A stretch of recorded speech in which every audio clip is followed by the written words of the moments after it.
Molweni ake nginibingelele kuphi nakuphi la okufinyela khona le channel lami igama nguVusi bayamazi nje abaningi kuyona le channel bafowethu. Namhlanje sinezivakashi sethu esisha la ku channel siyacela ukuthi nimlalele nimuphi indlebe njengabanye abafikayo la ku channel. Ngizocela nje bafowethu insizwa izithule izisho ukuthi ubani kwabani bese igcuma ihlalo dabeni. Mfowethu ake ngibonge mhla kanjomane ngibingelele nababukele emakhaya. Igama nguSifiso ngwakanzuza isibonga. Ngizalwa ke endaweni yaseNdwedwe eNtaphuka. Phinde futhi umuntu asekhona nje amayela akhulela khona kube ikamasho. Kodwa ke shuthi ngikhulile nje mangikhula ngikhula eNtaphuka bengikade ngikhula ngaphansi kagogo. Kanye nomfowethu bengikade ngikhula naye oyingane kamama. So masikhula ke nobafo sikhula sihlala nogogo siyakhula nje njengabantwana bonke. Nami umuntu kufika esigabeni la khona sibancane esikhula singabantwana besihlala nogogo. Kuba khona la khona ubone ngazuthi siphuma endleleni mhlambe phuma endleleni nje njengezingane zonke. Hayi kodwa akukho kokubi umuntu mhlawumbe ngathi mhlawumbe ubaziwa ngakho emphakathini ngenxa ukuthi mhlawumbe kade kwenza cha besiyingane nje lezi iganga lokumngane nje kuphela. Wakhula ke umuntu wathi noma la ngangifunda khona ngafunda esikoleni samabanga aphansi ese eNtaphuka primary.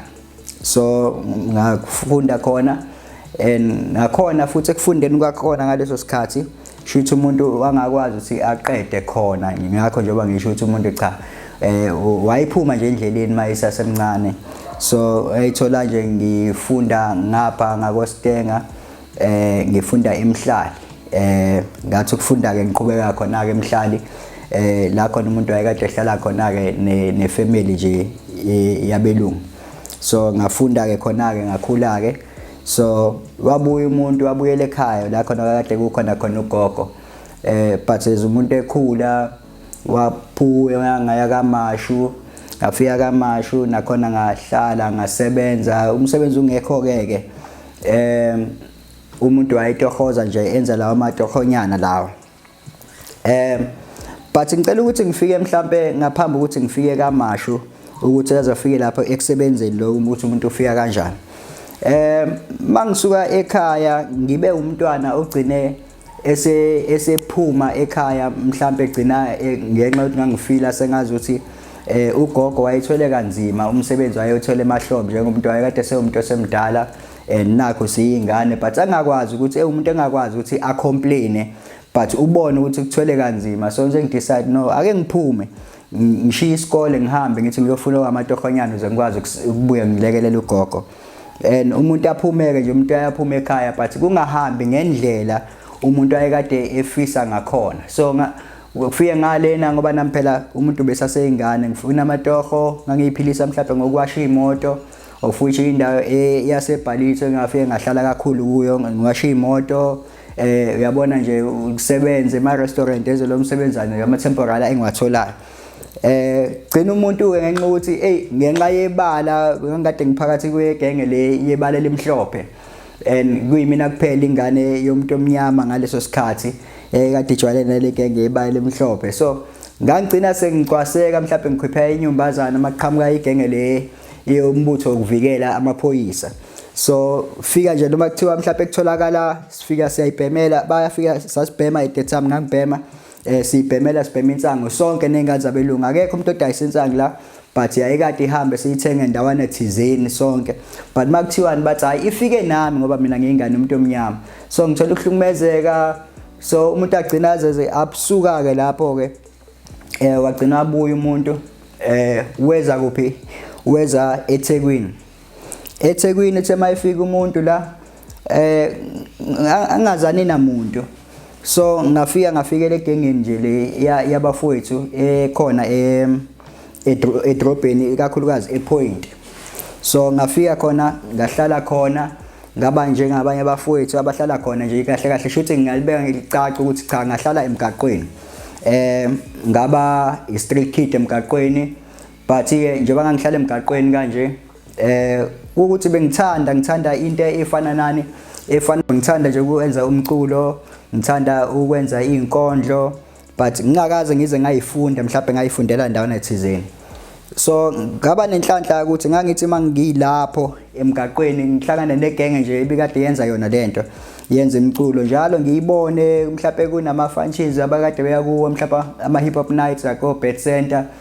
kwakunegenge nje okuthiwa Hosen nje nabo Hugh. That's where I met even the likes of Zulu Boy at the time, and nami ngayithanda lento le. So ngangigcina ngahlangana nomama director eBed Center bathe angazi uma kodwa ngalikhipha igama lakhe nje anginankinga. Umamnise Malange wangithatha leya mama wangigona ungaba njengengane yakhe. So ngangikwazi ukusuka la ngangilala khona ngiye lapha ngifike ekseni ngiyazi ngithola ukudla, ngithola indawo yokugeza, ngibuye ngiyenza lokho engikwenzayo. Ngazi nje it became my new home.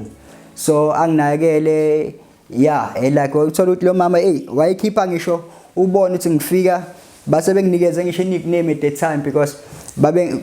uMzambia wayekade sasemncane kwi-industry umntana omncane. So kwamina ngathi mangiqhamuka kuthiwa ngumzambia, so i-nickname kakade nginikezwe at the time. Athe iMzambia nginalutho akhipha imali, ubone ukuthi ukhipha ngisho uhlweza lokugcina esikhwameni sakhe angiphe lona, yabona ukuthi sesingikwazi ukuthola isinkwa, ngithola whatsoever ngikudinga. So wangifaka ngaphansi kwekhapha lakhe leya mama ngathi umama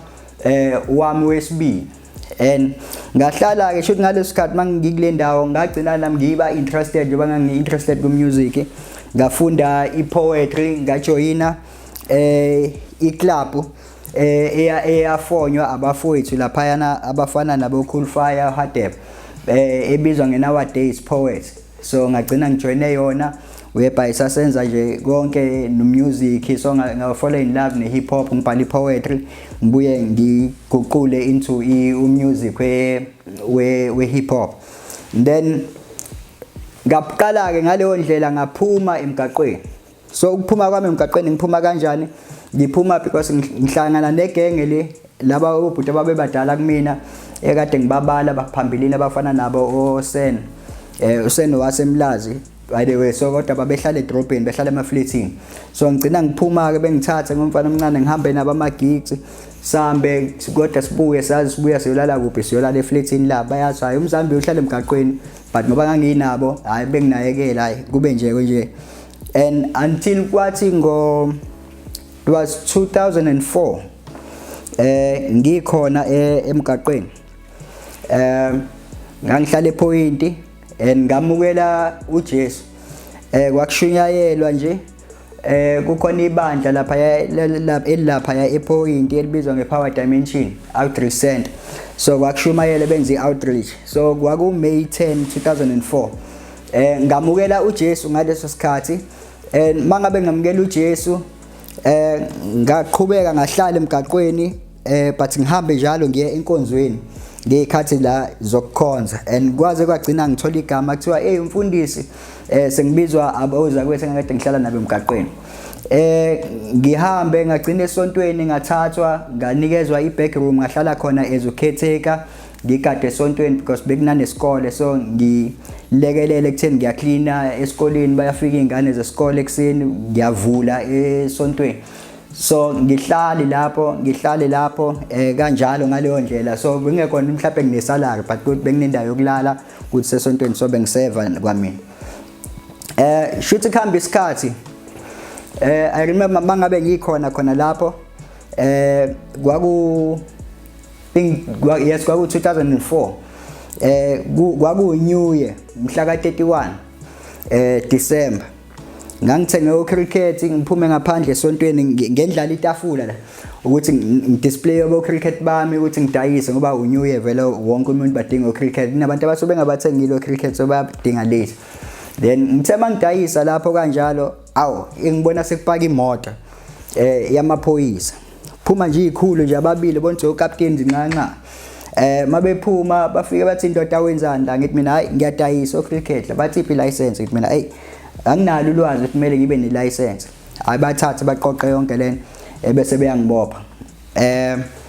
Khanje nami ngiwe police station yasePoint ngifike e-charge office ngifike ngicharge but bese ukuthi icala lami line fine ngenhlanhla ke at that time nganginayo imali eyayikade isendlini ngaphansi komcamelo futhi ngafona ngifonela esontweni omunye obefundisa ngathi ngicela ngilandele imali azongibhayila so weza so that was my first case mangabe ngiqala ngqa ukuthi ngingene estocksini kade ngihlala emgaqweni ngingakaze ngangena ejele but ngithe mase ngiphuma emgaqweni then ngangena ejele ngaleyo ndlela kade ngidayisa ama cricket so ngiboshelwa ukuthi anginayo i-license then kwase kuthi ke ngabuya ngale because angilalanga estocksini on that day ngenxa ukuthi ngayikhiphi fine but ama fingerprint ami then asengcola asethi hayi angina license so ngabuya ngaqhubeka ngahlala esontweni kwaze kwaba khona isikhathi la khona ukuthi sengiphelelwa indawo esontweni ngaphuma ke lapho ke ngase ngihamba ngabuyela kaMashu so kaMashu ngangabuyeli khona kubuyela kuphi ekhaya ngenxa ukuthi bekade kunalento ukuthi njoba lapha ekhaya la uyabona elokushini ko forum so uyabona ukuthi ekhaya kubaningi abantu kugcwele so mangiyekhaya ngibona ngifila sengazi ukuthi ngiwa ko crowd laphana ngivala ispace and ngapha mina ngumuntu wesilisa ngabe ngidedela abantu besifazane bekhona ekhaya so mangibuyela kaMashu ngangihlala nenye ifamily akangade ngijwayele nje kahle ukubavakashela ifamily yakamdlalose sasikade sikhonza nabo njengoba ngikhonza edrobheni so ngangihlala kule family ifanayo nefamily yasekhaya kodwa ngihleli ngesinqa esiyi1 ukuthi ngithi hayi ngisafuna ngifuna indawo yokuqasha at that time ngakade ngenanga ngisho nanemali because ngakade ngingasebenzi so ngihleli kufana nasekhaya lana kodwa nje kuba ukuthi ngiyazi ukuthi ayakona ekhaya because kumele ngithole indawo yami but ngahlala benginayekela sizwana nje kuba kuhle kanje sikhonza sonke siyendawo ngisho naseyinkonzweni because manje ukuthi bengade ngikhonza naseyinkonzweni banginemkhuleko ndawana thizeni kaMashu around sambe seyokukhuleka nawo kwakufika to an extent ukuthi mangabe kuthiwa mhlawumbe bayahamba baye emakhaya mhlawumbe ngabe uDecember kanje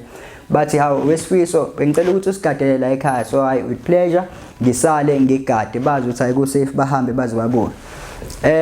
so kwafika isikhathi ke la sengiyaphuma la kulomuzi wakamdlalose nami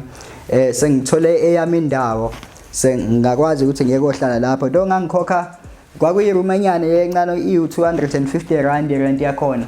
I remember ukuthi ngakhipha 100 rand kwasala u150 balance kwangithatha isikhathi ukuthi ngikwazi ukuthi ngiyeke ongena kuyona indlu because bengangade ngingakwazi ukuthi ngikhokhe imali yakhona egcwele okay fast forward mangiqhubeka ke ngiphila kanjalo ngithola amatoho ngiphila ngendlela amatoho ke ngihambe ngestimela so ngihambe ngestimela abantu abaningi nje bakaMashu bayangazi estimeleni lababekade behamba ngestimela lesikhathi because bengade ngumuntu ohamba ngestimela oshumayelayo ngihamba nabazalwane estimeleni so sathi ukuthi mangihamba ngestimela bengazi ukuthi ngihamba ngene ecoachini labazalwane siyakhonza ngiyahamba ngiyitohweni lami ngiyabuya futhi ngendlela efanayo ngiyabuya ngekhaya so bengeyena nje umntana ngathi mhlawumbe bengumntana ohluphayo ngisho nasendaweni mhlawumbe ngabe bengihlupha njengabantwana bonke nje abasuke behlupha but ke kunento ke eyayikade lokho ikhona angifuni ukuyenza ibe iexcuse kodwa ngiye ngithi mangabe ngiyibuka manje ngibona ukuthi indima eyayidlala empilweni yami iyayadlala indima mhlawumbe yakhanda umuntu mhlawumbe ongafanele ukuthi ngibe uyena ngaba nokulangazelela kakhulu ekukhuleni kwami ngilangazelela ubaba but ngingakwazi ukuthi ngimthole ubaba ngathi njengoba ngila kaMashu do ngangade ngimazi ubaba ngamtshengisa ukuthi hayi nangu ubaba ngahamba kayiwa kuphi I remember okay ubaba wasendwede naye by the way but sihlukene ngane sihlukene ngegodi la ekhaya la engikhona nala ubaba khona and ngaya sasemncane ngayotshengiswa kathiwa nakho kuba baba bakho but ubaba at that time wakade ngekho so ngingakazi ngambona ubaba and ngilangazelela ukuthi ngibone ubaba but ngingakazi ngimbona kwaba negama because ngase ngijwayele ukuthi ngihambe ngithi nginethemba ukuthi mhlawumbe ngumfica ekhona but there was a time la khona engathi mangifika kubo kababa kaZonde kuyisempungeni endweni kukhona bo-anti bakhona but kwaba khona u-anti wakhona owathi hey fanele utshela uma wakho ukuthi akutshengise ubaba wakho and ngangimncane but leli gama ngalizwa leli gama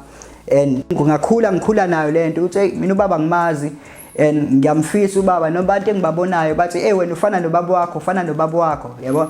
but angimazi ubaba so yayingihlupha lento and ngiyazi ukuthi ubaba ukhona uyaphila ubaba uyiphoyisa but mina angimazi. And until I think I was at the age of 12 la ngahlangana khona naye for the very first time sasihlangana naye sihlangana eNtuzuma enkantolo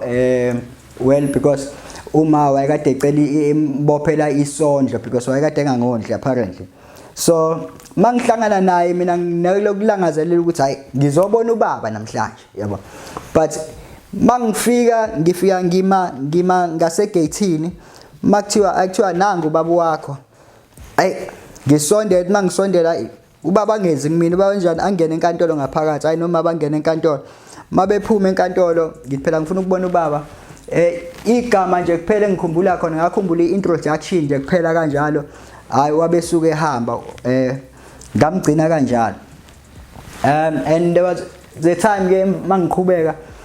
njengoba sengihlala la kaMasha ngaqala ngamfuna because ngathola ukuthi uhlalaphi unomuzi kaMasha so ngamfuna nge-up and down ngimfuna ngakuthi ngangibuza mama ubaba ukuphi uMasha ubaba wakho ukhona ula kaMasha ukuphi usehostel so angakwazi ukungihambisa uma for ama reasons akhe engawazi so ngagcina ngimfuna ubaba ngilokho ngimfuna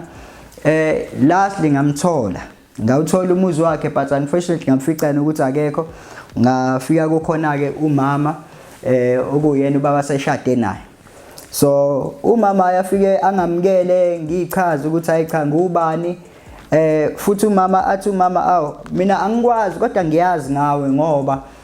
ngibone incwadi ngabona incwadi la yesondlo ukuthi ubaba kunengane ayikhokhelayo so ngase ngithola ukuthi kunengane efana nawe but mina angikwazi hayi ngihlaleke ngilinde ubaba hayi ubaba athi mayefika nje uyabona akakwazanga ukuthi akhulume nami wafika nje ehlinile and kwase kufanele ukuthi yabona sekufanele ukuthi ngihambe sengiyatshela ukuthi sekufanele ngihambe ngoba nanga akathandi nje bengifica kanje and ngahamba ngabuyela emuva so ngiphatheke kabuhlungu so like mind you kade ngilokho ngibhizi ngiyamfuna sonke leminyaka ngiyamfuna but angikwazi ukumthola because at that time ngangikade ngitshelwa nami kuthiwa ngoba wena ungwakaZondi ubaba wakho uZondi kahle kahle so kunezinto zakaZondi so ngangitshelwa kanjalo okumele ukuthi wenzele zona so ngiyamfuna so ngenelento engqondweni yami ngimfuna ubaba hayi cha lutho so ngithanda noma sengikhulile njengoba sengila kaMasha sengikhonza kanje I remember ngeke ngathatha umfundisi ngangikade ngikhonza ngaphansi kwakhe ebandleni ngelilanga sakhonza sathi masiqeda ngithi mina sengathi inkonzo ngaleyo langa futhi yayingenhlambuluko so emoyeni wami nje ngezwe ngifikele ukuthi sengazi ukuthi ngahamba ngikwazi ngiyobona ubaba ngikhulume naye yabona ngike ngithi ngoba sikaze sixoxe ngizwe iside lakhe ngimtshele lewe ngimdinga ngakhona so phela inkonzo ngikhulume nomfundisi ngifisa ukuthi ngikwazi ukubona ubaba ngenza izinto right nobaba ukuphi ubaba wakho ayimchazela hayi ubaba ula ka hostel kunemizi le yama subsidy ka hayi nangempela singene emotweni nomfundisi sihambe sekuba masifika safike sangqongqoza sangena babehlile e-sitting room bebukela i-TV safike sahlala phansi sabingelela hayi ubaba belendoda le yabona ushintshile nje phela expected ngoba nabo abantu besilisa bangenile la ekhaya so umnumzana la ekhaya uzokwazi ukuthi interact nawo but instead akakhuluma ngalutho nathi kwakhuluma umama kuphela ngithi ngiyachaza baba wayibukela nje angazi kwakukhumbula ekhaya yini uhlelo ekade libukela ngaleso sikhathi angasinikeza iattention nje caca ukuthi kuzokufanele sihambe I remember masamba umfundisi azathi yazi sibe nenhlanhla la ukuthi singadutshulwa yabo okay ngiphume ngihambe so ngitshele lokho nje mina shithi ubaba ngoba akangidingi mina ngikwenzile okusemandleni nami it's fine ngiphume ngihambe nje mangihamba kanjalo ngiphumeke sengenzani ke manje bangiyadohoza ngihlala la emhlala khona emqashweni ngisatohoza kanjalo baba ukuthi ke manje ngenze i-security. Mangenze i-security ngithola umsebenzi, ngisebenze umsebenzi bese uzungithatha uyongibeka kuphi, ungibeke eVerelem endaweni yase Helzemere Dam. So ngathi ke ngalesi sikhathi lesi njoba ngisuka la kaMashu manje sengiya kuphi, sengiya eVerelem. Ngicela ukuthi just before ngifike eVerelem kunale party le engishiyayo in the process, njengoba bengibusy njengoba sengitohoza ngikhona la kwaMashu, ngase ngiqala because bengikade ngihamba etimeleni, and njengoba ngithi ngangishumayela kakhulu, ngangishumayela as ngiyumvangeli, ngihamba ngezitimela ngishumayela mhlambe na koma workshop edrobheni kade ngifika ngishumayela at that time. Isikhathi sami nje bengi-free ngaso since ngakade ngingasebenzi, bengiphila ngakho kushumayela, and until kukhona ubaba wathi kimi, yazi mfana wami unesiphiwo, kodwa manje lesi siphiwo sakho akusithathe phela uhambe uye kosigcwalise uye esikoleni, ngihlele kulalela impela kodwa kukhona nje lapha nalapha ukupholisha uhambe uye esikoleni. So nginamnaki lo baba ngendlela akhuluma ngakhona, but ngiqhubeka ngishumayela abantu belokhe mabe refer kimi ba refer as mfundisi, and nginga understand, yabona nje nginganaki mangabe besho kanjalo until ngaze ngaba nenkinga, because I remember there was a time la khona sengilwa manje athi umuntu methi umfundisi mina wakwambona umfundisi ongangami wena, ngithi at that time bekade ngimncane, so nginale mentality ukuthi umfundisi kumele kube ubaba omdala osekhulile futhi onentshebe, yabo. Ngithi wakwambona umfundisi ongangami, ngithi mangikhuluma nomfundisi wasebandleni la ngangade ngikhonza khona, remember kwaku umfundisi uMgwasho wase Power Dimension. Ngithi mfundisi nginenkinga la yokuthi njalo abantu ba refer kumina as umfundisi, bathi mfundisi, lento ayingiphathi kahle. Athi umfundisi no ayingakukhathazi leyo nto ngoba bona babona idestiny yakho and bakhuluma lento le abayibonayo, so wena embrace leyo nto. And ngiqhubeke ngikhonza futhi ngangishare ngisho nanenkinga nganginayo naye, because ngangimtshela nje ngoba ngangiqala ngiba nokuthi ngihleli nje kanje, nga understand ukwenzakalani, mhlawumbe kube sengathi uthi ngiyalala, mhlawumbe nabantu siyaxoxa but ngathi ngiyalala ngibona izinto ngathi like but ngikwelinye izwe like ngingaqondi ukuthi kwenzakalani, but mhlawumbe umuntu wakhona ngiyamazi, mhlawumbe ngiyambona uba involved kwi accident or mhlawumbe kwenzakalani, it's like lento is like iphupho mayifika, but kodwa uthola ukuthi ngibhekile mhlawumbe umuntu angangithinta kanje athi hey yabo, but ngithule lento njengoba ngiyibonile kanje ngingenzi lutho ngayo, but mase ngithi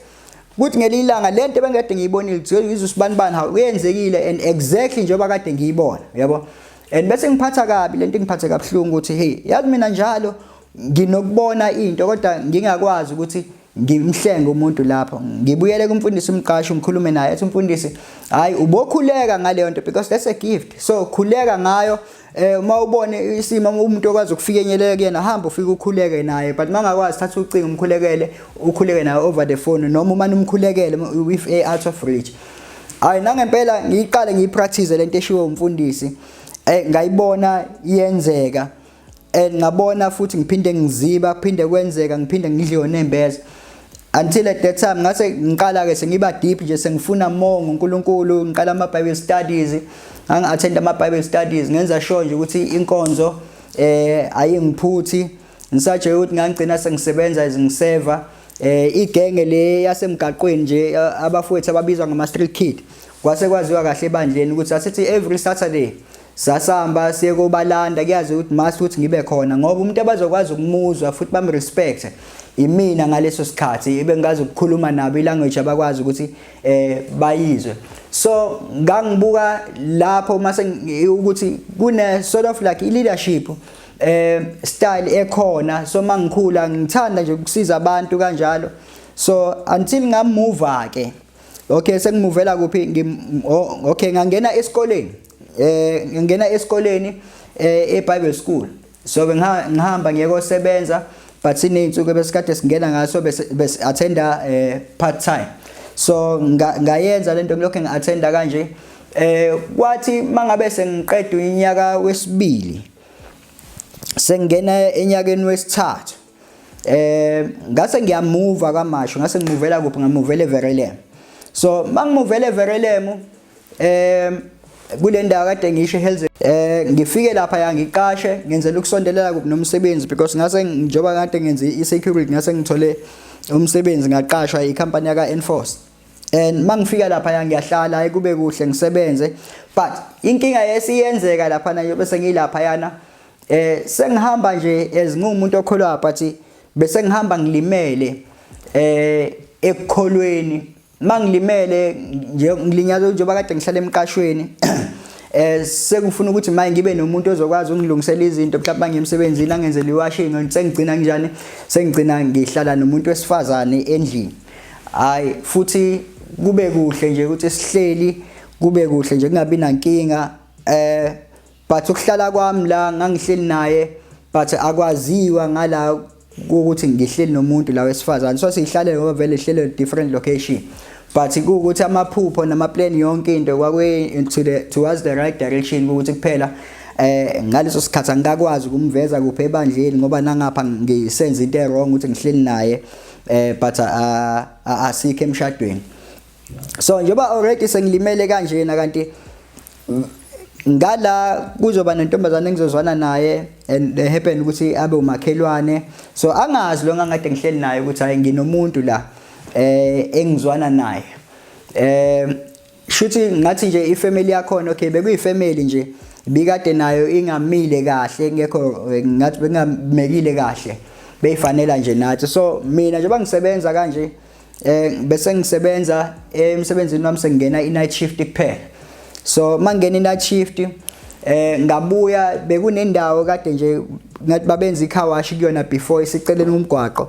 ngasenhla kwala ngihlala khona bese ngicela ukurenta le ndawo ngithi hayi ngicela ukurenta le ndawo ukuze ngenze icar wash because ayekade inane lezindlu lezi yabo lezindlu zako ma toll gate lezi abahlala kuzona mabesikhokhisa so kunalendlu yaka ma toll gate so ngicela ukurenta le ndlu kunendlu yeplanga ngala eceleni ewumjondolo nalendlu le toll gate la hayi ngirenteke kumfowethu la wayekade eona khona ukumuzi wakubo lapha ezantsokweyiza khona hayi ngirente le ndlu bese ngiconvecta le ndlu engala yamaplanga ngiyenze isalon la ngala ngicina imaterial yokwasha imoto so bengiwasha imoto ngala ngenza isalon like kuluka abantu and because umuntu ebengihlala naye bekade nekhona ekwazi ukwenzana ukuthi aluka abantu so ngithi okay the best thing ukuthi ayiqeqeshe ayitholela amasena abe right ukuthi senze le empire le aluka abantu so kanti sikanjena nje kunentombazane yakamakhelwane nakazi lutho ukuthi kunento eyenzakala phakathi kwami nayo ngabe ngimqambela manga shame wayekade engazi lutho ezikhululekele nje ukuthi ubeyimuntu oyithandela abantu naye kanti ngala uzovakasha ngelinye ilanga yena avakashele emakhaya mevakashele emakhaya ngapha mina sithola ithuba nolo ongala omakhelwane of which anti wakhe bekade azi indaba yethu and futhi bengisupporta ngalo lokho abasuke bekudinga ngaleso sikhathi because bethu mhlawumbe abanalutho sicela ukuthi so nami ngifila obliged ukuthi fanele ngize ngikhiphe because ngisiza abantu ngisiza umuntu wami ngala so and then kwathi khona kwakhona la kwaba khona ungaziboni ngasolinye ngenye imini ngaleso isikhathi ngoba idate ayila around umhla ka19 kanje so bengumuntu behola nge25 kufike ingane izocela ucurry powder so bese ngikhipha ibhodlela lapha because curry powder bese ufaka ebhodleleni le peanut butter yabo amabhodlela peanut butter mase siyisebenzisile le glass faka lapha ihamba ingane mhlawumbe wawukade ungaka nje phakathi lokho zani curry powder ihamba ingane mayibuya ibuya nebhodlela le empty ifike libeka phambi komnyango so bese ngibina how yini wase kwenzakalani manje wase ubuyisa ibhodlela le kanti usebenzisa kanjani curry powder because bengengikwazi ukunikhelela phela nginkalele ngespoon buye le movie ingane buye sekubuya anti wakhona yabuye nje sethuka ethi uzibona ukuthi ungcono manje wena ngoba uyasebenza and iyakwazi ukuthi usisize ngapho usassist so uyitshela ukuthi ungcono yini ayi kube nengxabano nje kube nomsindwanyana ayi kudlule 2 days kube ukuthi ngazi ukuthi hayi into esiphelile phela kuyaxoxwa yonke into ngiyadlula nala egcekeni kuyaxoxwa and kufika ilanga la khona ukuthi lo wangala uzofika eze ngala endlini kimina engakabuyi lo wami esasemakhaya. So mayize endlini afika spende ubusuku endlini and then okay ezithandana ekseni bese ngitshela ukuthi khona igama ke alikhuluma ngiyazi ukuthi mhlambe omunye uzongalizwa kahle o mhlawumbe athi yini ngangenziwa yini ukuthi ngingathathi inyathelo there and then ngoba wakhuluma igama wathi hawu uyasazi sisho sithi uhlela ukwenza kukulungela bese ngithi mina yes ngiyasazi but lapho umuntu osuke esonga lapho yini ukhulume kanjalo bese athi hayi uanti ungithumile ukuthi ngize la ngizolala nawe khona uzokwazi ukuthi siclaime i-rape and lento ngiyithathe kodwa ngingayithathe nje serious ngithi mina awu phela uzoboshwa i-state ngoba uzothola ukuthi udlala ngeinsiza kusebenza ze-state ukukhuluma into engekho hayi ngingayinaki lento la into ngiplandeka ingqondo because bengine laptop endlini ikwazi ukuvideoize irecord ngine phone like BlackBerry nayo ngikwazi ukwenza lento lama gadget but akungifikelanga at the time ukuthi ngikwazi ukuthi ngiyisebenzise lento ukuthi mhlawumbe ingakwazi ukuthi ngisize mhlawumbe enkantolo. So nginalento yokuthi yonke into eyenzakele laphana ngiyayazi ukuthi yini eyenzakele kanjani kanti akusiyona le ndlela mina engicabanga ngayo engizothi mangabe ngifike enkantolo ngithola ukuthi inkantolo izofike yona ibone ngayo noma yona icabange ngayo. And okay ngiphume ngihambe ngalezo insuku enye into engayibona ukuthi mhlawumbe yaba nembangela lapha ya ngangade ngizoshintsha because ugogo bekade semakhaya eNdwedwe and bekade kune site yaka N4 sebekade isemakhaya eNdwedwe and kunomuntu wayeya empeshenini and so ngangade singicelile ngiapplyela ukuthi ngikwazi ukuya lapha ngoba ngizoba seduzane ekhaya and plus kuyi walking distance ukuthi ngiye emsebenzini ngiyawalka ngigibele. So and kunomuzi wasekhaya futhi obohleli ungenamuntu so benginendawo lapha ngazi kahle ukuthi okay ngizoba secured ngizokwazi ukusave imali sivumelene nalo enginayo ukuthi hayi so move siye emakhaya ngoba naye ubefunda lesame nami ubefunda enza lento yabo teaching leyo yo early childhood so beya naye ngeinsuku so benga attend every day. So shikanti sizwakele lento ukuthi mina ngizomove vele so sengibona late mangicabanga so mhlawumbe lento ngenze ukuthi yaba nomthelela ukuthi inyoni yethu yamasi isizosuka manje nalana isiyasibalekela and then ngihambe kahle ngiyemsebenzini ngoba ngaleyo langa bengi off ngizokwenza ngishintshe paperwork nokuthi sengiyakuphi sengiya kule site yela so mawuphuma kanjalo usuku ushintsha nama manager ngoba bayahlukana ukuthi lo nje bengala ngaphansi kwale manager njoba ngiyangale sekwenye manager hayi ngifike emsebenzini ngempela ngenza yonke into nje process yonke into ukuthi ngithi hayi sengiqedile mase ngithi ngiyahamba bese yangibiza manager ngibiza sengiyiphansi kuye office staff wenzuza awume kunephepha lokugcina kufanele usayine ngoba njoba izophela inyanga ngeke uzohole mangabe ungayisayinanga